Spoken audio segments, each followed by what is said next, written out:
गीत की दोपहर थी, रिजल्ट का दिन, और पूरे कस्बे में एक अजीब सी हलचल थी।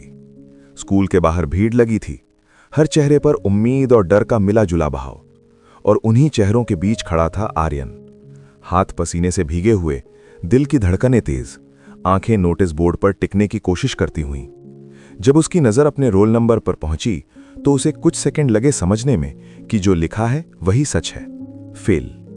बस एक शब्द, लेकिन उस एक शब्द ने जैसे उसके चारों तरफ की आवाजें बंद कर दी। दोस्तों की खुशियां दूर कहीं धुंधली पड़ गईं और उसे लगा जैसे जमीन उसके पैरों के नीचे से खिसक गई हो। घर लौटते वक्त रास्ता पहले से लंबा लग रहा था, हर कदम भारी, हर नजर सवाल करती हुई। जैसे ही वो घर पहुंचा, मां ने आंखों में उम्मीद लेकर पूछा, कैसा रहा? और उसके चुप रहने से ही सब समझ गईं। पिता ने रिपोर्ट कार्ड देखा, कुछ पल तक कुछ नहीं बोले, फिर धीमे पर ठंडे स्वर में कहा, हमने तुमसे बहुत उम्मीद की थी। यही वाक्य आर्यन के कानों में गूंजता रहा, उम्मीद जो अब टूट चुकी थी। अगले कुछ दिनों तक घर में सन्नाटा रहा। रिश्तेदारों के फोन आए, क्या हुआ, कैसे फेल हो गया, अब क्या करेगा? और हर सवाल एक तीर की तरह चुभता। मोहल्ले में लोग फुसफुसाते, स्कूल के कुछ बच्चे हंसते, और आर्यन खुद से नजरें मिलाने से कतराने लगा। उसे लगने लगा कि वो सिर्फ एक रिजल्ट नहीं, एक असफलता बन गया है।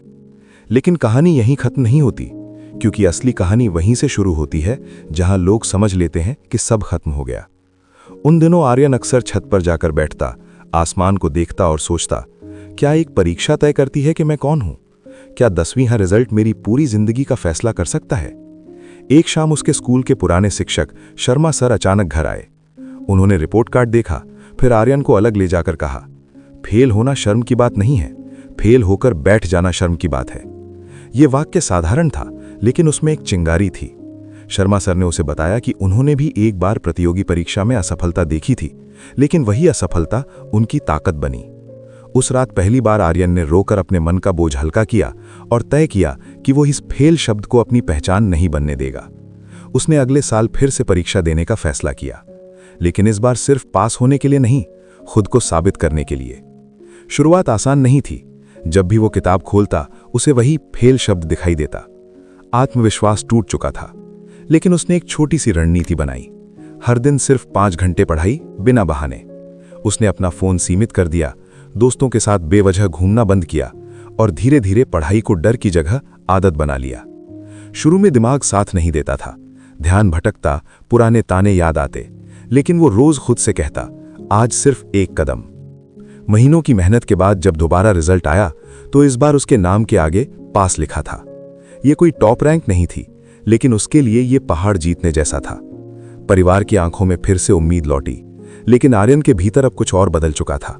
उसे समझ आ गया था कि असफलता अंत नहीं, दिशा बदलने का मौका है। 12वीं तक पहुंचते पहुंचते उसने पढ़ाई को गंभीरता से लेना शुरू कर दिया।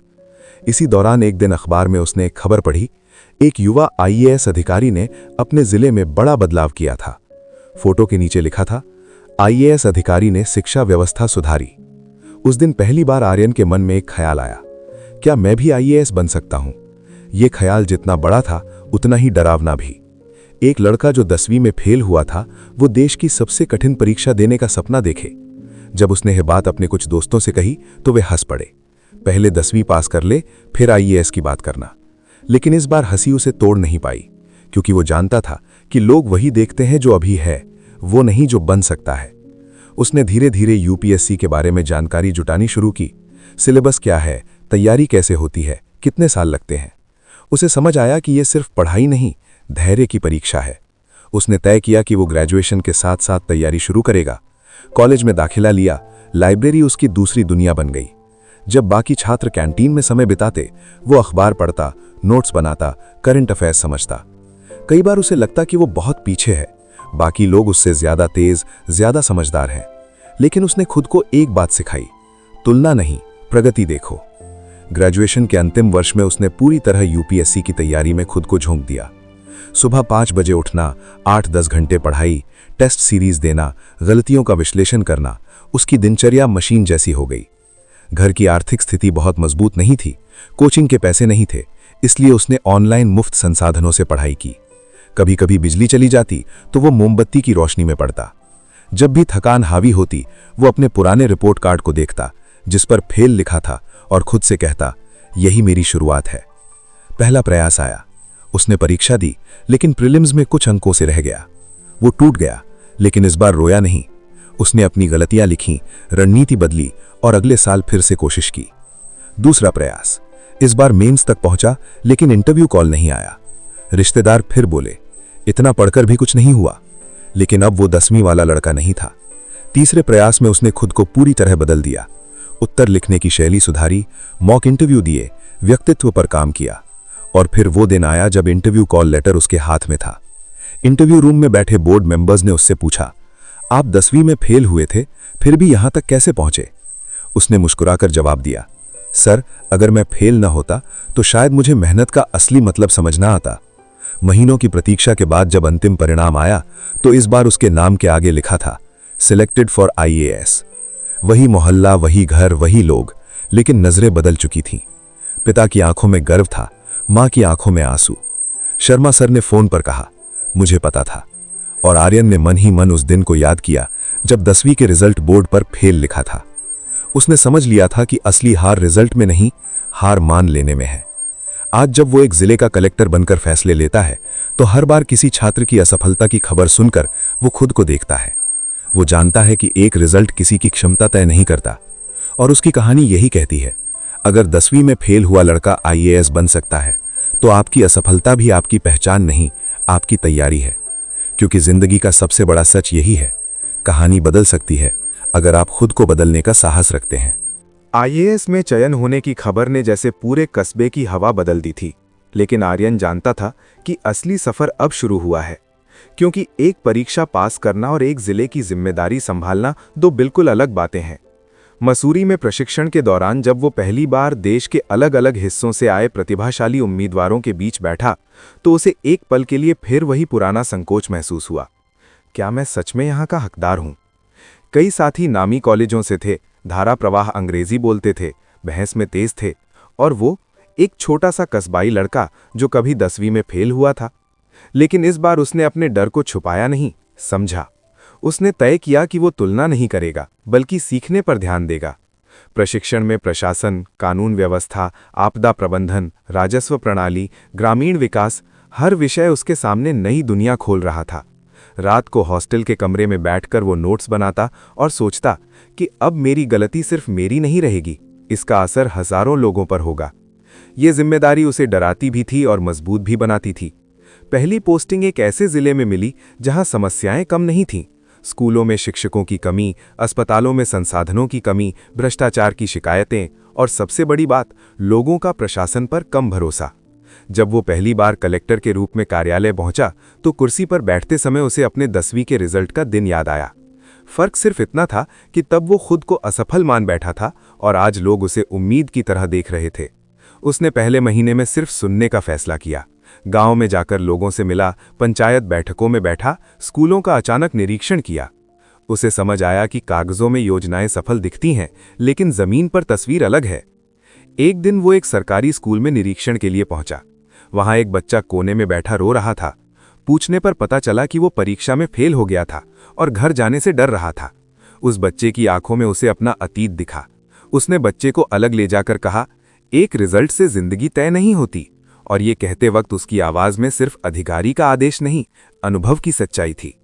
उसी शाम उसने जिले के सभी स्कूलों में एक पहल शुरू करने का निर्णय लिया, फेल हुए छात्रों के लिए विशेष मार्गदर्शन और काउंसलिंग सत्र। उसका मानना था कि असफलता को कलंक नहीं, सीख में बदलना चाहिए। लेकिन प्रशासन सिर्फ भावनाओं से नहीं चलता। जल्द ही उसे एक बड़ी चुनौती का सामना करना पड़ा, जिले में अवैध खनन का मामला। स्थानीय प्रभावशाली लोग इसमें शामिल थे और कई शिकायतें दबा दी गई थीं। जब उसने जांच शुरू की तो दबाव आने लगे, फोन कॉल, सिफारिशें, अप्रत्यक्ष धमकियां। उसके कुछ वरिष्ठों ने भी संकेत दिया कि इतना आगे मत बढ़ो। यही वो क्षण था जहां उसे तय करना था कि वो आरामदायक रास्ता चुने या सही रास्ता। उसे याद आया कि अगर 10वीं में फेल होकर उसने आसान रास्ता चुन लिया होता तो आज यहां नहीं होता। उसने जांच जारी रखी, सख्त कार्रवाई की और अवैध खनन पर रोक लगवाई। कुछ समय के लिए आलोचना भी हुई, लेकिन धीरे धीरे जनता का भरोसा बढ़ने लगा। उसने जिले में शिक्षा सुधार को प्राथमिकता दी, स्कूलों में उपस्थिति बढ़ाने के लिए डिजिटल मॉनिटरिंग शुरू की, मेधावी छात्रों के लिए स्कॉलरशिप अभियान चलाया और सबसे अहम, शिक्षकों के साथ खुली बैठकें की, जहां वे बिना डर अपनी समस्याएं बता सकें। उसका मानना था कि बदलाव आदेश से नहीं, सहभागिता से आता है। स्वास्थ्य क्षेत्र में उसने प्राथमिक स्वास्थ्य केंद्रों के लिए संसाधन बढ़वाए, डॉक्टरों की उपस्थिति सुनिश्चित की और एक मोबाइल हेल्थ वैन शुरू की जो दूर दराज के गांवों तक पहुंचती थी। हर सफलता के साथ नई चुनौतियां आती रहीं, कभी बाढ़ की स्थिति, कभी सूखे का संकट। एक बार जिले में अचानक आई भारी बारिश ने कई गांवों को प्रभावित किया। राहत कार्यों की कमान उसके हाथ में थी।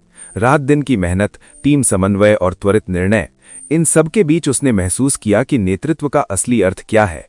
जब एक बुजुर्ग महिला ने राहत शिविर में उसका हाथ पकड़कर कहा, बेटा तुम आ गए तो भरोसा है, तो उसे लगा कि उसकी सारी मेहनत सार्थक हो गई। समय के साथ उसकी पहचान एक सख्त लेकिन संवेदनशील अधिकारी के रूप में बनने लगी।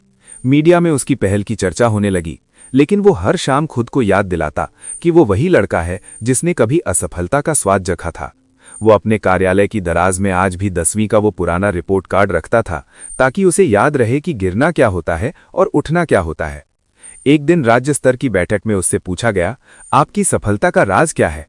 उसने बिना झिझक कहा, असफलता। कमरे में कुछ लोग मुस्कुराए, लेकिन वो गंभीर था। उसने बताया कि अगर उसने फेल होने का दर्द महसूस न किया होता तो शायद वो दूसरों की तकलीफ को इतनी गहराई से नहीं समझ पाता। उसी क्षण उसे एहसास हुआ कि उसकी कहानी सिर्फ व्यक्तिगत जीत नहीं, एक संदेश है कि असफलता आपको तोड़ने नहीं, तराशने आती है।